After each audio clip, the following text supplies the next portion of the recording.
Hello friends, welcome to wealthy Telugu. డబ్బు సంపాదించాలని మనందరూ అనుకుంటాం. దానికోసం ఎన్నో వీడియోస్ చూస్తాం, ప్రోగ్రామ్స్ అటెండ్ అవుతాం, లేకపోతే ఎక్స్పర్ట్స్ని కలుస్తాం. నేను కూడా ఎన్నో వీడియోస్ చూశాను, ప్రోగ్రామ్స్ అటెండ్ అయ్యాను. ఈ ప్రయత్నాలు చేసిన ప్రతి ఒక్కరు డబ్బులు సంపాదిస్తారా? లేదు. దానికి కారణం అంతకంటే ముందు మనం చేయాల్సిన ఒక పని ఉంది. అది తెలిసే వరకు మనం ఎన్ని ప్రయత్నాలు చేసినా డబ్బులు సంపాదించడం చాలా కష్టం. నేను డబ్బుల విషయంలో చేసిన ఎన్నో మిస్టేక్స్ నాకు ఈ విషయాన్ని నేర్పిన రీసెంట్గా మా ఫ్రెండ్ని కలిసినప్పుడు ఇది నాకు మళ్ళీ స్ట్రైక్ అయింది. అదేంటో ఈరోజు వీడియోలో చూద్దాం. ముందుగా నా పేరు ధనుంజయ్. నేను డబ్బుల విషయంలో చాలా తప్పులు చేసిన తర్వాత చాలా హార్డ్ వేలో నేర్చుకున్నాను. నాలాగే లక్షల మంది ఇబ్బంది పడుతున్నారన్న ఉద్దేశంతో నేనేదైతే తెలుసుకున్నానో దాన్ని ఈ వీడియోస్ రూపంలో చేస్తున్నాను. మీరు కనుక లైఫ్లో చాలా కష్టపడి డబ్బులు సంపాదించాలనుకుంటే ఓకే. అలా కాకుండా చాలా ఆనందంగా ఉంటూ కూడా డబ్బులు సంపాదించాలి అనుకుంటే మన ఛానల్ని సబ్స్క్రైబ్ చేయండి. ఇక మనం ఈరోజు వీడియోలోకి వెళ్ళే ముందు ఒక చిన్న అనౌన్స్మెంట్. మన ఛానల్కి కూడా అన్ని సోషల్ మీడియా ప్లాట్ఫామ్స్లోనూ పేజెస్ ఓపెన్ చేశాం. ఇప్పుడు మన ఛానల్ మీరు ఇన్స్టాగ్రామ్లో, థ్రెడ్స్లో, అలాగే ఫేస్బుక్లో వీటన్నిటిలో కూడా ఫాలో అవ్వచ్చు. వాటన్నిటి యొక్క హ్యాండిల్స్ నేను ఇక్కడ ఇస్తున్నాను. అలాగే వాటి లింక్స్ అనేవి డిస్క్రిప్షన్లో ఇస్తున్నాను. ఇక ఈరోజు వీడియోలోకి వెళ్తే, రీసెంట్గా మా ఫ్రెండ్ నన్ను వాళ్ళ ఇంటికి ఇన్వైట్ చేశాడు. అతను ఒక జాబ్ చేస్తాడు అండ్ స్టాక్ మార్కెట్స్ మీద అతనికి చాలా డెప్త్గా నాలెడ్జ్ ఉంది.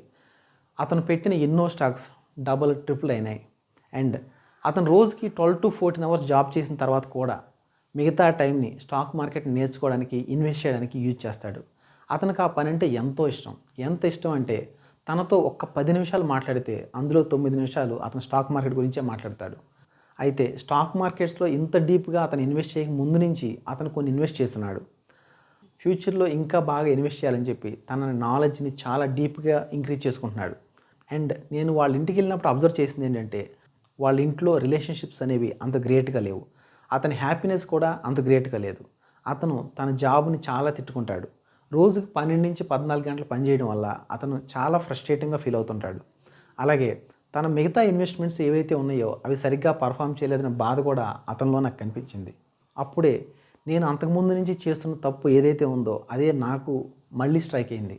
అదేంటంటే, మనం చాలాసార్లు ఏ స్టాక్లో పెడితే డబల్ అవుతుంది, లేకపోతే ఏ ల్యాండ్ కొంటే పెరుగుతుంది, ఏ మ్యూచువల్ ఫండ్లోకి పెడితే ఎక్కువ రిటర్న్ వస్తుందని ఆలోచిస్తాం. కానీ మనం ఇప్పటి వరకు ఎంతో కష్టపడి సంపాదించుకున్న డబ్బులు ఎలా ఉన్నాయి, అవి సరిగ్గా పర్ఫామ్ చేస్తున్నాయా లేదా, మనకేదైనా రేపు ఎమర్జెన్సీ వచ్చి తీసుకోవాల్సి వస్తే ఆ డబ్బులు మనం తీసుకోవడం కుదురుతుందా లేదా అనే విషయాన్ని మనం చాలా వరకు నెగ్లెక్ట్ చేస్తాం. నిజానికి డబ్బును మనం ఇన్వెస్ట్ చేయాల్సిన అవసరం ఏంటంటే, మనం రోజుకి ఎంతసేపు పనిచేస్తాం అనేదానికి ఒక లిమిట్ ఉంటుంది. రోజుకి మనం 8 గంటలు, 10 గంటలు, 15 గంటలు మహా అయితే పనిచేస్తాం. కానీ డబ్బు మాత్రం మన కోసం పగలు రాత్రి ఎంతో కష్టపడి పనిచేస్తుంది. అది ఎప్పుడు అంటే, మనం ఆ డబ్బుని ప్రాపర్గా ఇన్వెస్ట్ చేసినప్పుడు. మనం ఎలాగో ఇంతకాలం ఎంతో కష్టపడి డబ్బు సంపాదించినప్పుడు ఆ డబ్బంతా ఎలా ఉంది, ఏం చేస్తుందో అనే క్లారిటీ మనకున్నప్పుడు, ఆ డబ్బంతా ప్రాపర్ ఇన్వెస్ట్మెంట్ అయ్యింది అని చెప్పేసి మనకి పూర్తి సాటిస్ఫాక్షన్ ఉన్నప్పుడు, ఆ క్లారిటీ వల్ల మనకి కాన్ఫిడెన్స్ వస్తుంది. ఆ కాన్ఫిడెన్స్ వల్ల మనకి పవర్ వస్తుంది. ఆ పవర్ వల్ల మనం ఇంకా ఎక్కువ డబ్బులు సంపాదించగలుగుతాం. సో మనం చూసుకోవాల్సింది ఏంటంటే, ఇప్పటి వరకు మనం సంపాదించిన డబ్బు ప్రాపర్గా ఇన్వెస్ట్ చేసిందా లేదా, క్లియర్గా ప్రతి రూపాయి ఎక్కడ ఉంది, ఎలా ఉంది, ఏ ఫామ్లో ఉంది, అండ్ అది ప్రాపర్ రిటర్న్స్ ఇస్తుందా లేదా చూసుకోవడం అనేది మనం ఫ్యూచర్లో పెట్టబోయే పెట్టుబడుల కంటే కూడా చాలా ఇంపార్టెంట్ అని నాకు అనిపించింది. మనం స్క్రోల్ చేస్తున్నప్పుడు రోజు కొన్ని వీడియోలు చూస్తుంటాం.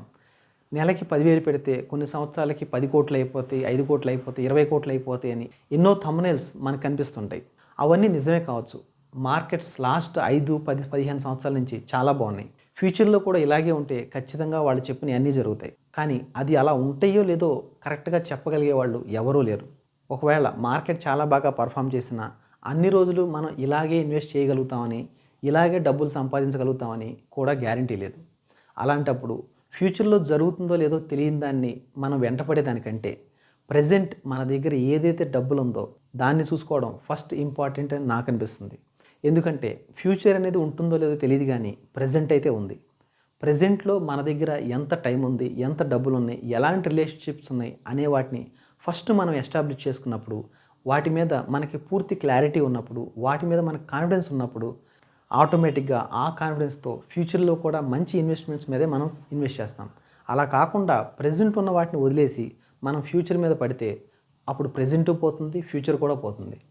అందుకే అలా జరగకుండా ఉండాలంటే మనం ఫస్ట్ ఫోకస్ చేయాల్సింది మనకున్నటువంటి ప్రెజెంట్ ప్రాపర్టీస్ మీద, ప్రెజెంట్ ఇన్వెస్ట్మెంట్స్ మీద మనం ఫోకస్ చేయాలి.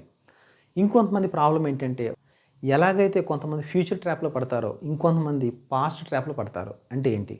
కొంతమంది ఏం చెప్తారంటే నేను లాస్ట్ 20 ఇయర్స్ నుంచి సంపాదిస్తున్నాను, అప్పటి నుంచి నేను మార్కెట్లో పెట్టుంటే ఈ పాటికి నా దగ్గర కోట్లు ఉండేవి, నేను అప్పటి నుంచి డబ్బులు సరిగ్గా పెట్టలేదు, దానివల్ల నేను చాలా నష్టపోయాను అని బాధపడుతుంటారు. లేదంటే నేను పలానా ల్యాండ్ కొనుంటే ఈ పాటికి అది 20 టైమ్స్ పెరిగింది, నేను అక్కడ పెట్టలేకపోయాను అని బాధపడుతుంటారు. నిజానికి ఏంటంటే మనం గతం గురించి ఎంత బాధపడినా గతానికి వెళ్ళి దాన్ని మనం మార్చలేం. అదైతే అయిపోయింది. అండ్ ఫ్యూచర్ గురించి మనం ఎంత వరి అయినా, ఎంత ఆలోచించినా మనం అనుకున్న ఫ్యూచర్ వస్తుందో లేదో కూడా తెలియదు. సో ఏది నిజం అంటే ప్రెజెంట్ మాత్రమే నిజం. అంటే ప్రెజెంట్ మన దగ్గర ఏ డబ్బులు ఉన్నాయి మాత్రమే నిజం. ప్రెజెంట్లో మన దగ్గర ఉన్న డబ్బుల్ని ఫస్ట్ మనం బ్యాలెన్స్ చేసుకోవాలి, మేనేజ్ చేసుకోవాలి. ఏది ఏమైనా డబ్బు అనేది ఒక టూల్. మనం గతంలో మిస్టేక్ చేసినా, ఫ్యూచర్లో అవి వస్తాయని ఆశతో మనం ఇన్వెస్ట్ చేస్తున్నా, ఏదేమైనా డబ్బుతో మనం ఎమోషనల్గా కనెక్ట్ అవ్వకూడదు. ఎప్పుడైతే డబ్బుతో మనం ఎమోషనల్గా కనెక్ట్ అయ్యామో మనం డబ్బు విషయంలో తీసుకునే డెసిషన్స్ అనేవి రాంగ్గా ఉంటాయి. అటువంటి రాంగ్ డెసిషన్స్ మనకు మరింత నష్టం చేస్తాయి. ఇటువంటి మిస్టేక్స్ నేను కూడా చేశాను. అందుకే నా రిక్వెస్ట్ ఏంటంటే ప్రతి ఒక్కళ్ళు ఫస్ట్ చూసుకోవాల్సింది మీ ప్రెజెంట్ ఇన్వెస్ట్మెంట్స్ని క్లియర్గా ఉన్నాయో చూసుకోండి. ఆ తర్వాత ఫ్యూచర్ కోసం ఇన్వెస్ట్ చేయండి. అంతేగాని ప్రెజెంట్ ఇన్వెస్ట్మెంట్ని సరిగ్గా మేనేజ్ చేయకుండా ఫ్యూచర్ ఇన్వెస్ట్మెంట్ కోసం ఎదురు చూడొద్దు. ఇదే ఆ రోజు మా ఫ్రెండ్ని కలిసిన తర్వాత అండ్ నా లైఫ్ మీద నేను రిఫ్లెక్ట్ అయిన తర్వాత నాకు కలిగినటువంటి రియలైజేషన్. ఇది మీకు కూడా ఎంతోమందికి ఉపయోగపడాలని కోరుకుంటున్నాను.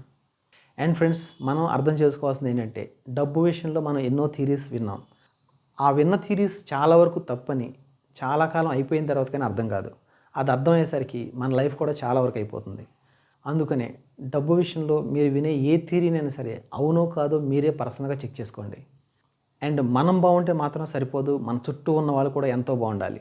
వాళ్ళు మన ఫ్రెండ్స్ కావచ్చు, రిలేటివ్స్ కావచ్చు, తెలియని వాళ్ళు కూడా కావచ్చు, వాళ్ళు ఎవరైనా కానీ వాళ్ళందరూ బాగోవాలని కోరుకున్నప్పుడే మనం కూడా చాలా బాగుంటాం. అందుకే ఈ వీడియో కనుక మీకు నచ్చితే లైక్ చేయండి. దాని ద్వారా ఈ వీడియో ఎక్కువ మందికి చేరుతుంది. అలాగే ఎవరి మంచిని మీరు కోరుకుంటున్నారో వాళ్ళకి ఈ వీడియోని షేర్ చేయండి. అండ్ మన ఛానల్ సబ్స్క్రైబ్ చేసుకోండి. థ్యాంక్ యూ అండ్ జై హింద్.